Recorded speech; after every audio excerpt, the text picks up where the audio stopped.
Hey guys, this is Sam, and welcome to the Green Review Yugioh Club. Today I have a really cool white forest combo line that I'd love to share with you guys. It's a really crazy line where you get to play around Nib and also set up skill drain alongside a bunch of other interruptions. It's been serving me really well. I taught my OTS championship with it and have been enjoying the deck a lot at locals. It's really cool, and there's honestly a lot of ways that you can play the deck. This is just one of the best ways that I've found personally.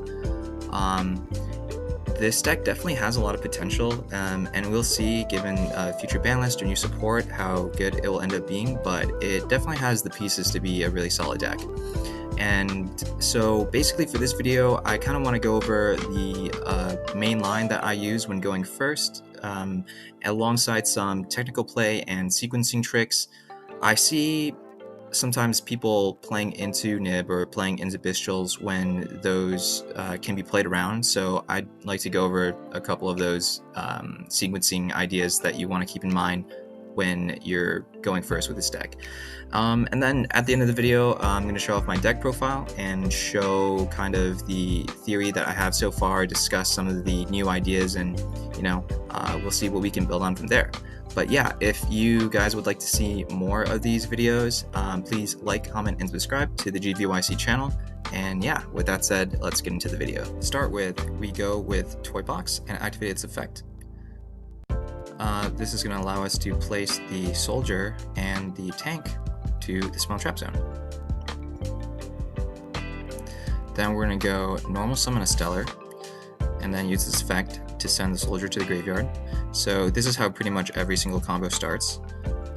We're going to grab the Sylvie from the deck, and then we'll go Chainlink 1 Sylvie, Chainlink 2 Soldier. It doesn't really matter to play around Bell, because nobody's playing it right now. But if you want to play around Bell, you can use Sylvie Chainlink 2 instead. So yeah, we're going to grab the trap first, and then we're going to activate the Toy Soldier effect on Resolution, and then we're going to grab a second Toy Box. So one of the things that I sometimes see is people going for the spell card first as opposed to the trap.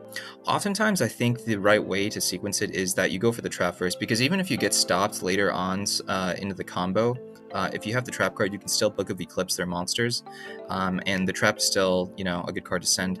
Whereas sometimes when you get hand trapped later on into the combo, if you grab the spell card first, then you kind of put yourself in a situation where you don't have as good of a recovery from getting hand trapped later on. So that's why oftentimes I think this is the right card to get first. But yeah, then we're going to go Synchro Summon with these two and go into Arciella. And then we're going to use Arciella's effect to dump the woes. And then we're going to add to our hand and LZ. Now, here we can activate the Stellar effect, but you don't actually have to do that here. We can just only activate the woes effect here and reset itself. And the reason we do this is this lets us play around Nib a little bit better. We always have the option to use LZ later on into the turn, so keeping the Stellar in here and not being too, not jumping the gun with activating it when we don't need to, it helps us play around Nib a lot better. And you'll see what I mean as we continue the combo. But yeah, here we're actually just going to link away these two monsters, and we're going to go for everybody's favorite Link 2, Moon of the Closed Heaven. What an evil card to print as a common. And go into Requiem. Now we're just going to do some standard Fiendsmith stuff. Going to go into the Engraver. In this version, I'm only playing one Engraver, but we can talk about that in the deck profile potion.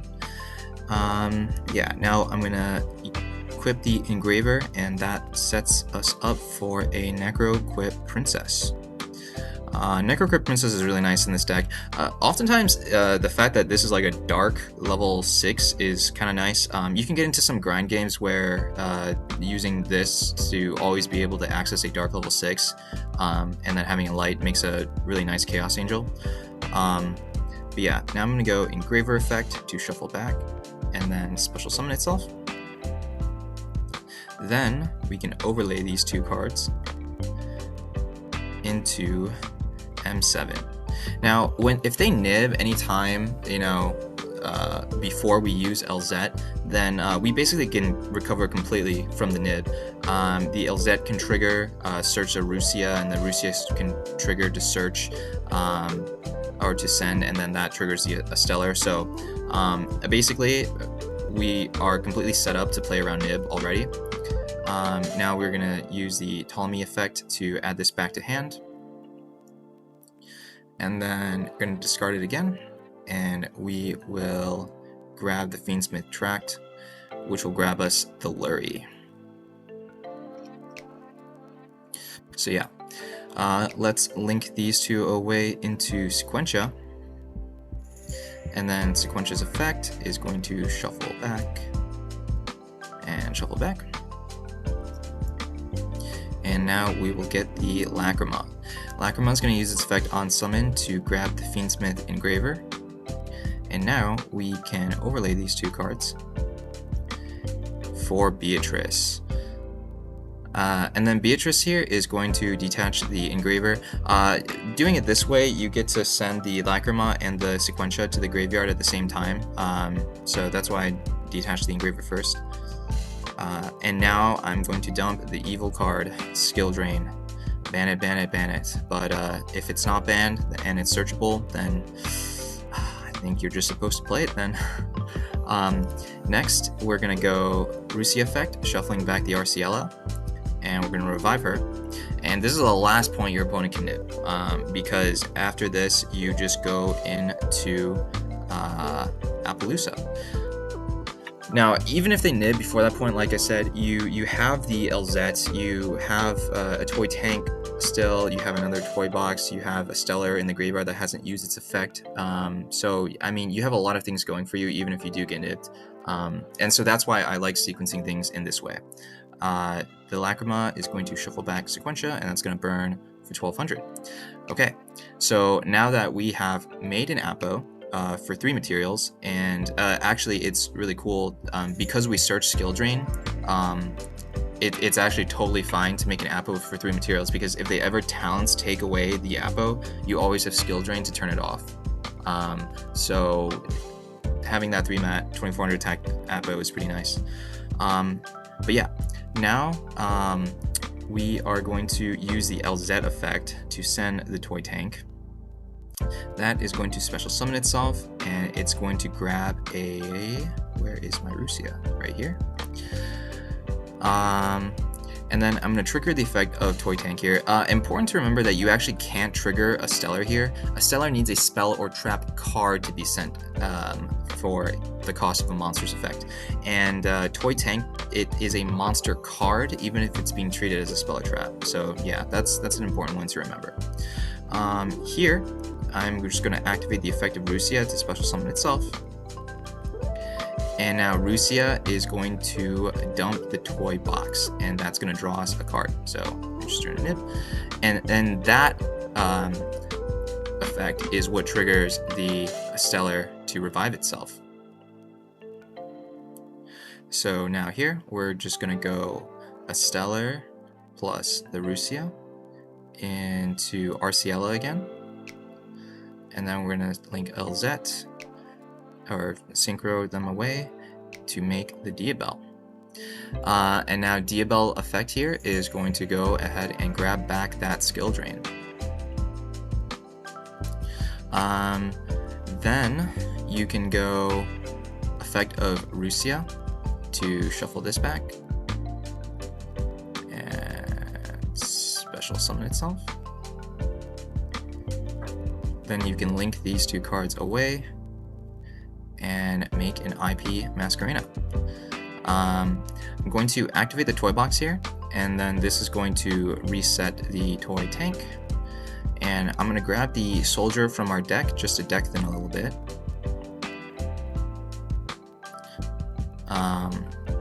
But yeah, then I'm going to set the Skill Drain, and yeah, that is our end board. So on your opponent's turn, you basically have the 3 Appo negates. You have IP into SP, and then you have Diabell to send one of either your toy tank or toy soldier, and then you also have the woes to summon, and also of course the skill drain. So this combo makes a really strong board, and it plays around Nib, which is nice. So yeah, that was a combo. Now let's talk about the deck list. Right now I'm playing 43 cards, and you'll notice a couple of weird things about this list to talk about. One of the most weird things is I'm only playing 2 Sylvie and 2 Rusia.